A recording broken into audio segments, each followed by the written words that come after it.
Hello everyone, my name is Regina Cook, and I've been invited to share a vignette with you about polarization. Well, to start with, I grew up in the 50s in Miami, Florida, segregated Florida. We lived in Brownsville, Brownsville, predominantly black area of Miami, Florida. When I was about 15, 16 years old, my all-girls school wanted to have a prom, and I wanted some makeup.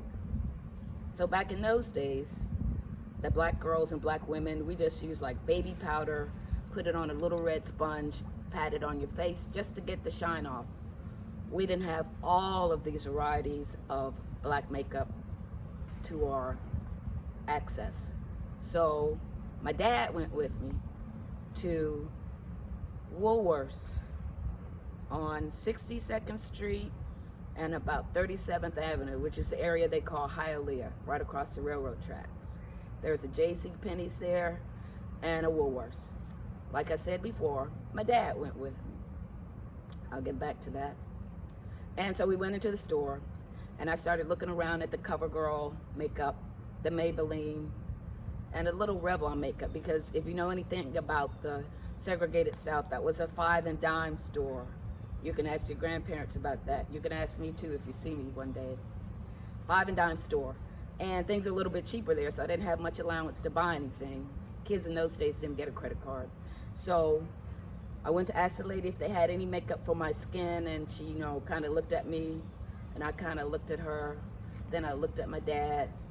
I got real sad, started crying, because there was no makeup in there for us, for powder, just powder for fair skin, European skin. And the girls at Assumption Academy at my school, they use corn silk. So I figured I better buy some corn silk just to get the shine off, but it kind of made my skin really white. So that was like in 1964. And around that time, we started having the riots and Black Power movement in Miami, and we started getting some things into the stores, like in downtown at Jordan Marsh, Richards, and Burdines. And we were able to get Fashion Fair makeup. And that was the makeup for our skin, Flory Roberts, Ambi makeup. Could have been some others, but I couldn't afford them all. But I do remember the makeup thing, like our skin wasn't good enough to have somebody make makeup for us, people of color, women of color. And we come in all different colors and shades and sizes. And that was very important that my dad went with me. My mom didn't go because she knew she was going to get angry. So my dad went with me because he was the calmer one of the two. And so he didn't make any noise like his usual calm self. He said, "Come on, Gina, let's go." And I was really, really sad in the car.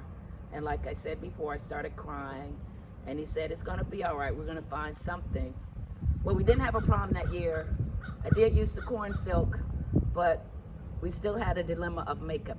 And as I said before, in the Ebony magazine, they put the little brochure, the advertisement for Fashion Fair makeup, from shades of hue of black women, from very light skin to very dark skin. And that was appreciated. We enjoyed that. And here we are today, all shades of the rainbow. And that's my story.